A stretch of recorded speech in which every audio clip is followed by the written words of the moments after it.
2012 সাল। কিংবদন্তি Diego Maradona নিজেকে ফিলিস্তিনি জনগণের 1 নম্বর ভক্ত হিসেবে উল্লেখ করেছিলেন। প্রকাশ্যে গায়ে জড়িয়েছিলেন ফিলিস্তিনের কেফিয়াহ। তখন তিনি বলেছিলেন, আমি তাদেরকে সম্মান করি এবং তাদের প্রতি সমবেদনা জানাই। আমি কোনো ভয় ছাড়াই ফিলিস্তিনকে সমর্থন করি।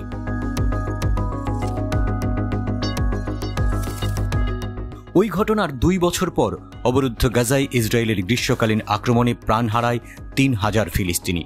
তীব্র ক্ষোভ প্রকাশ করেছিলেন আর্জেন্টাইন কিংবদন্তি। ইসরায়েলের সমালোচনায় মুখর হয়েছিলেন বিদ্রোহী ম্যারাডোনা। এক বিবৃতিতে বলেছিলেন, ইসরায়েল ফিলিস্তিনিদের সঙ্গে যা করছে তা লজ্জাজনক। 2018 সাল। রাশিয়ায় মস্কোয় একটি সংক্ষিপ্ত বৈঠকে ফিলিস্তিনের প্রেসিডেন্ট মাহমুদ আব্বাসের সঙ্গে দেখা করেন ম্যারাডোনা। ফিলিস্তিনিদের জন্য তার দীর্ঘদিনের সমর্থন আবারও প্রকাশ করেন।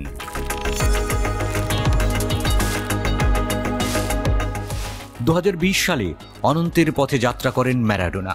অকৃত্রিম বন্ধুর মৃত্যুতে ফিলিস্তিনের স্বাধীনতাকামী সংগঠন হামাসের মুখপাত্র সামি আবু জহুরি ম্যারাডোনার পরিবার ও ভক্তদের সমবেদনা জানিয়েছিলেন।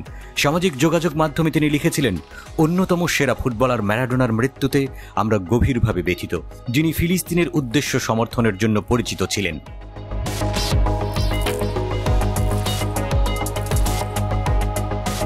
তবে এখন ঘটছে উল্টো।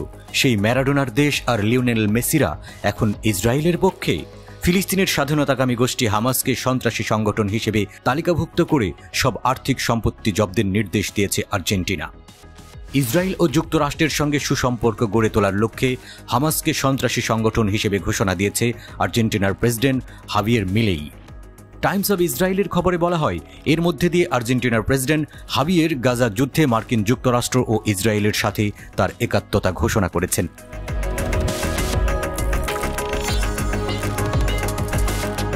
সূত্রটি আরও জানিয়েছে, আর্জেন্টাইন প্রেসিডেন্টের দপ্তর জানিয়েছে, গত বছর 7 অক্টোবর হামাস ইসরায়েলি সীমান্তে অতর্কিত হামলা চালিয়েছে। এজন্যই মূলত হামাসকে সন্ত্রাসী সংগঠন হিসেবে তালিকাভুক্ত করেছে দেশটি। দপ্তর থেকে আরও বলা হয়, আর্জেন্টিনা আরও একবার পশ্চিমা সভ্যতার সঙ্গে একাত্মতা প্রকাশ করবে।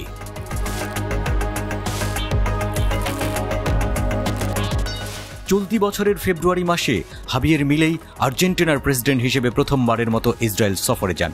ওই সময় পবিত্র নগরী জেরুজালেমে গিয়ে ইহুদিদের সঙ্গে প্রার্থনা করেন তিনি। একই সঙ্গে তিনি ঘোষণা দেন, বিরোধপূর্ণ জেরুজালেমে আর্জেন্টিনার দূতাবাস স্থানান্তরিত করবেন।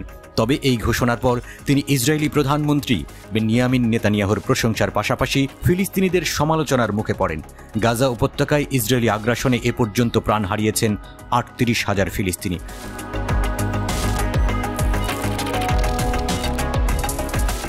আর্জেন্টিনার প্রেসিডেন্ট মিলেই রোমান ক্যাথলিক ধর্মবিশ্বাস নিয়ে বড় হয়েছেন। তিনি জানিয়েছেন, ইহুদি ধর্মের প্রতি তার টান রয়েছে। এমনকি ইহুদি ধর্মে ধর্মান্তরিত হওয়ার পরিকল্পনার কথাও বলেছেন মিলেই। ম্যারাডোনা বেঁচে থাকলে হয়তো এই ঘটনারও প্রতিবাদ করতেন, আবারও ফিলিস্তিনের পক্ষেই সরব হতেন।